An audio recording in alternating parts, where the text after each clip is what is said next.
بسم اللہ الرحمن الرحیم۔ السلام علیکم۔ آج میں آپ کے ساتھ 15 رمضان المبارک یعنی اتوار کے دن کا ایک ایسا عمل شیئر کروں گی، ایک ایسا وظیفہ شیئر کروں گی جس کے پڑھتے ہی انشاءاللہ بفضل خدا محبتیں قائم ہوں گی، نفرتیں ختم ہوں گی، لڑائی جھگڑے ختم ہوں گے۔ اللہ تعالیٰ آپ کو عزتوں سے اور بہت ساری جائز محبتوں سے مالا مال کرے گا۔ میری پیاری بہنوں اور میرے پیارے بھائیوں، آج کا جو عمل میں آپ کو بتاؤں گی، آج کا جو وظیفہ میں لے کر آپ کی خدمت میں حاضر ہوئی ہوں، یہ بڑے ہی خوبصورت الفاظ ہیں، بڑا ہی خوبصورت یہ ذکر پاک ہے۔ جو لوگ ان اذکار کو اللہ رب العزت کے ان بابرکت ناموں کو پڑھ لیں گے، انشاءاللہ بفضل خدا وہ ہر جائز محبت کو پا لیں گے، ہر جائز رشتے میں محبت پیدا ہوگی، نفرت ختم ہوگی، لڑائی جھگڑے ختم ہوں گے، نفرتیں محبتوں میں بدل جائیں گی اور دل کو سکون ملے گا، گھر میں خوشیوں کا ماحول ہوگا۔ جن گھر میں دن رات لڑائی جھگڑے رہتے ہیں، لڑائی جھگڑے کسی کے بھی ہو سکتے ہیں، گھریلو مسائل کسی کے بھی ہو سکتے ہیں، ہر طرح کے لڑائی جھگڑے کو ختم کرنے کے لیے بھی آپ یہ وظیفہ پڑھ سکتے ہیں۔ نمبر 2 پہ، اگر آپ کسی سے جائز نکاح کرنا چاہتے ہیں اور اس کے دل میں اپنی محبت ڈالنا چاہتے ہیں تو اس مقصد کو پورا کرنے کے لیے بھی آپ یہ عمل کر سکتے ہیں۔ نمبر 3 پہ، میاں بیوی میں اگر لڑائی جھگڑے رہتے ہیں، ناچاکیاں رہتی ہیں کسی بھی وجہ سے، میاں یا بیوی ان دونوں میں سے کوئی بھی لڑائی جھگڑوں کو یا ناچاکیوں کو ختم کرنا چاہتا ہے تو اس مقصد کو پورا کرنے کے لیے بھی آپ یہ عمل، یہ وظیفہ پڑھ سکتے ہیں۔ محبت کے وظیفے بہت زیادہ ہیں، بہت زیادہ دعائیں ہیں، لیکن آج کا عمل بہت زیادہ آسان ہے اور آج کے اس عمل کو بہت سارے لوگ اللہ تعالیٰ کے قرب کو حاصل کرنے کے لیے، اللہ کی محبت پانے کے لیے بھی پڑھتے ہیں۔ اس کے علاوہ اگر آپ کسی جائز محبت یا رشتے میں برکت اور محبت کو بڑھانا چاہتے ہیں تو پھر بھی اس عمل کو، اس وظیفے کو آپ پڑھ سکتے ہیں۔ آج کا عمل دلوں میں محبت پیدا کرنے کے لیے، الفت پیدا کرنے کے لیے، نفرتوں کو ختم کرنے کے لیے، لڑائی جھگڑوں کو ختم کرنے کے لیے بڑا ہی مؤثر ہے، بہت ہی طاقتور یہ عمل ہے، تیز ترین عمل ہے، یوں کہہ لیں تلوار سے زیادہ تیز یہ عمل کام کرے گا۔ اس عمل کو جو ہی آپ پڑھیں گے انشاءاللہ بفضل خدا اللہ رب العزت معجزات بھی دکھائے گا، رب کریم ہر جائز رشتے میں برکتیں عطا کرے گا اور محبتوں کو بحال کرے گا۔ اس عمل کو، اس وظیفے کو کرنے سے پہلے آپ نے چند باتوں کا دھیان رکھنا ہے۔ اگر آپ نے ان باتوں کا دھیان رکھ لیا یا ان باتوں پر عمل کر لیا تو سمجھ لیں کہ آپ کی دعائیں بارگاہ الہی میں مقبول ہو چکی ہیں۔ سب سے پہلے آپ نے نیت پاکیزہ رکھنی ہے، آپ کی نیت صاف ہونی چاہیے۔ اگر میاں بیوی کے لڑائی جھگڑے کو ختم کرنا ہے تو نیت آپ نے یہ کرنی ہے کہ مولا ہم میاں بیوی کے لڑائی جھگڑے کو ختم کرنا چاہتے ہیں، یا بیوی کر رہی ہے یا شوہر کر رہا ہے یا گھر میں سے کوئی ان کے لیے کر رہا ہے یا والدین میں سے کوئی، بہن بھائیوں میں سے کوئی کر رہا ہے، تو آپ نے بس ان کا نام لے کر نیت کر لینی ہے، مولا ان کے رشتے میں محبت پیدا کر، محبت کو بڑھا دے، نفرت کو ختم کر دے۔ نمبر 2 پہ، جو لوگ کسی دوسرے کے دل میں اپنے لیے محبت ڈالنا چاہتے ہیں یا پھر کسی کے دل میں اپنے لیے احساس پیدا کرنا چاہتے ہیں تو پھر بھی اس بندے کا نام لے کر آپ نے اس عمل کو شروع کرنا ہے۔ ناجائز یا حرام رشتے کے لیے آپ نے قرآنی وظائف نہیں کرنے، کیونکہ پھر آپ کو ان کا نقصان پہنچ سکتا ہے، فائدہ نہیں ہو سکتا۔ جائز رشتوں کو حاصل کرنے کے لیے یا جائز محبت کو پانے کے لیے یا نکاح کی نیت سے محبت اگر آپ حاصل کرنا چاہتے ہیں تو اس نیت سے آپ اس عمل کو، اس وظیفے کو کر سکتے ہیں۔ کہنے کا مقصد یہ ہے کہ رشتہ کوئی بھی ہو جائز ہونا چاہیے، محبت جائز ہونی چاہیے، پھر آپ اس عمل کے، اس وظیفے کے معجزات اپنی آنکھوں سے دیکھیں گے۔ نمبر 3 پہ، آپ نے اللہ کی رضا پر راضی رہنا ہے، اللہ پر بھروسہ رکھنا ہے، صبر سے کام لینا ہے، شکر ادا کرنا ہے، اللہ جو فیصلہ کرے آمین کہیں، اور پھر اپنی قسمت اور مقدر کے ستاروں کو چمکتا ہوا آپ خود اپنی آنکھوں سے دیکھیں گے۔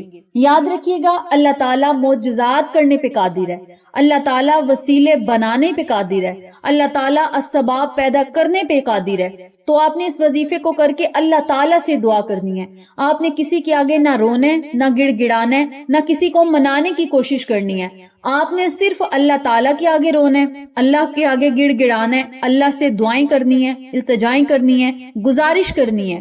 تو اللہ رب العزت بندوں کے دل میں خود بخود محبتیں ڈالے گا، بندوں کے دل میں خود بخود یہ باتیں ڈالے گا، تو انشاءاللہ آپ کا بیڑا پار ہو جائے گا اور آپ کے دل کی مرادیں بھی پوری ہوں گی، اور اللہ تعالیٰ آپ کو عزتیں، شہرتیں اور مرتبے بھی ضرور عطا کرے گا، اور ہر جائز محبت کو آپ تک پہنچا دے گا انشاءاللہ بفضل خدا۔ اس وظیفے کو آپ نے آج 15 رمضان المبارک سے شروع کرنا ہے، اور پھر رمضان کے جتنے دن رہ جائیں ان دنوں میں آپ یہ عمل کر سکتے ہیں۔ اس وظیفے کو پورے سال میں جب آپ کا دل چاہے آپ یہ وظیفہ پڑھ سکتے ہیں، لیکن رمضان کا مہینہ ہے، برکتوں کا مہینہ ہے، رحمتوں کا مہینہ ہے۔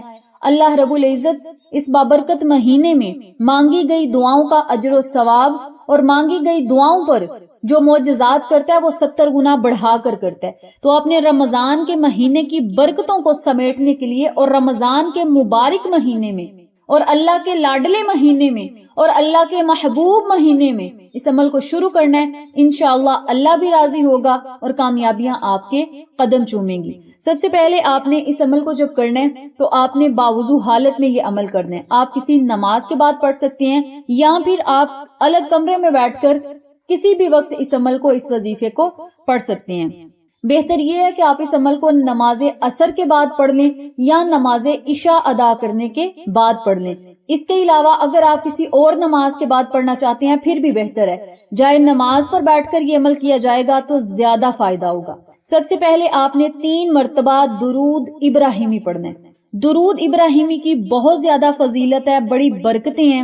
درود ابراہیمی پڑھنے سے ہر قسم کے جائز مقصد میں برکتیں ہی برکتیں ہوتی ہیں، اور رب کریم تک دعاؤں کو پہنچانے کے لیے اور برکتوں کا ذریعہ بنانے کے لیے درود ابراہیمی ایسے ہے جیسے تالے کو کھولنے کے لیے چابی ضروری ہے۔ اسی طرح اللہ رب العزت کے ذکر پاک کو کرنے سے پہلے اگر درود پاک پڑھ لیا جائے تو تالا کھل جاتا ہے، اور پھر بندہ جو مانگتا جاتا ہے اللہ تعالیٰ اس کا مقدر بناتا جاتا ہے۔ تو آپ یوں سمجھ لیں کہ درود ابراہیمی ہر وظیفے کی چابی ہے۔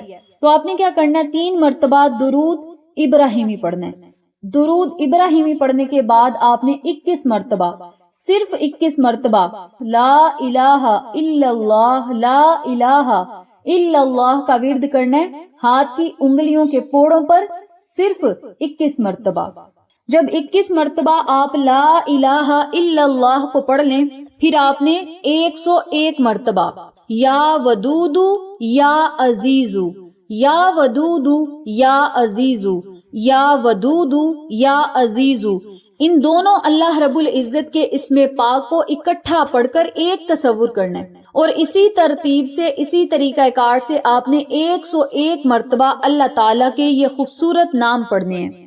جب آپ 101 مرتبہ یہ نام بھی پڑھ لیں تو پھر آپ نے 21 مرتبہ اللہ اکبر، اللہ اکبر، اللہ اکبر کا ورد کرنا ہے۔ جب 21 مرتبہ اللہ اکبر کا ورد کر لیں، پھر 7 مرتبہ سورت اخلاص پڑھنی ہے۔ قل هو اللہ احد، اللہ الصمد، اللہ الصمد، اللہ الصمد، لم یلد ولم یولد ولم یکن لہ کفوا احد۔ اسی ترتیب سے آپ نے سورت اخلاص کو 7 مرتبہ پڑھنا ہے۔ اللہ الصمد والی آیت کو 3 مرتبہ دہرانا ہے، 3 مرتبہ اس آیت مبارکہ کا تکرار کرنا ہے، اور 7 مرتبہ اسی ترتیب سے سورت اخلاص پڑھنی ہے۔ آخر میں پھر 3 مرتبہ درود پاک پڑھنا ہے۔ پھر آپ نے اپنے مقصد کے لیے، اپنی حاجت کے لیے، اپنی خواہش کے لیے اللہ تعالیٰ سے خصوصی دعا کرنی ہے، نیک نیتی کے ساتھ دعا کرنی ہے، خلوص دل سے دعا کرنی ہے، رو رو کر عاجزی کے ساتھ رب کریم کے آگے آپ نے دعائیں کرنی ہیں۔ انشاءاللہ بفضل خدا اللہ رب العزت آپ کے تمام مقاصد کو ضرور پورا کرے گا۔ یاد رکھیے گا جب آپ نے اللہ تعالیٰ سے دعا کرنی ہے تو جس شخص کے لیے دعا کرنی ہے اس کا نام بھی آپ لے کر دعا کر سکتے ہیں، اس کا تصور اپنے ذہن میں لا کر بھی دعا کر سکتے ہیں۔ بہتر یہ ہے کہ اس بندے کا نام لے کر دعا کی جائے۔ اللہ تعالیٰ دلوں کے بھید بھی جانتا ہے، اللہ تعالیٰ دماغوں کی حالت بھی جانتا ہے۔ تو آپ چاہے نام لے کر دعا کر لیں یا دل ہی دل میں اس شخص کا تصور کر لیں، اللہ رب العزت کی بارگاہ میں مقبول ہوگا آپ کا ہر کیا ہوا کام، ہر کی ہوئی نیت اللہ رب العزت مقبول کرے گا، بشرط یہ کہ وہ جائز ہونی چاہیے۔ ناجائز مقصد کے لیے اگر یہ عمل کیا جائے گا، یعنی اللہ رب العزت کے ذکر پاک کو آزمایا جائے گا اور ناجائز کام کے لیے آزمایا جائے گا، ناجائز رشتے کے لیے آزمایا جائے گا، تو نقصان آپ خود اٹھائیں گے۔ جائز محبتوں کو بحال کرنے کے لیے، جائز محبتیں حاصل کرنے کے لیے اللہ رب العزت کے ان دو خوبصورت ناموں کو پڑھیں۔ اللہ تعالیٰ کے یہ صفات میں بڑی جلالت ہے، یا ودودو، اس کا مطلب ہے اے پیار اور محبت والے، یہ اللہ تعالیٰ کا نام ہے، اللہ تعالیٰ کی یہ صفت ہے۔ اور جب رب کریم کی اس صفت کو آپ نے پکارنا ہے اور ساتھ یا عزیزو کہنا ہے، تو اللہ رب العزت کی رحمت جوش مارے گی، اللہ آپ سے راضی ہوگا، خوش ہوگا، اور آپ کی دعائیں ضرور بارگاہ عالیہ میں مقبول ہوں گی، اور دعائیں ڈائریکٹ عرش معلیٰ پہ جائیں گی، اور نورانی محلوق آپ کی دعاؤں پر آمین کہے گی، اور اللہ رب العزت آپ کی دعائیں مقبول کرے گا انشاءاللہ بفضل خدا۔ تو میری پیاری بہنوں اور میرے پیارے بھائیوں، یہ آج کا مختصر سا عمل تھا جو میں نے آپ کے ساتھ شیئر کیا ہے۔ امید کرتی ہوں آپ کو میری آج کی ویڈیو پسند آئی ہوگی۔ ویڈیو اچھی لگے تو ایک پیارا سا کامنٹ کر دیں، ویڈیو کو لائک کریں، شیئر کریں، بیل آئیکن کو ضرور پریس کریں تاکہ میری تمام ویڈیوز کی اپڈیٹ آپ تک بآسانی پہنچ سکیں۔ انشاءاللہ پھر کسی نئے وظیفے یا اچھی معلومات کے ساتھ آپ کی خدمت میں حاضر ہوں گے۔ تب تک کے لیے اجازت دیں، اللہ نگہبان۔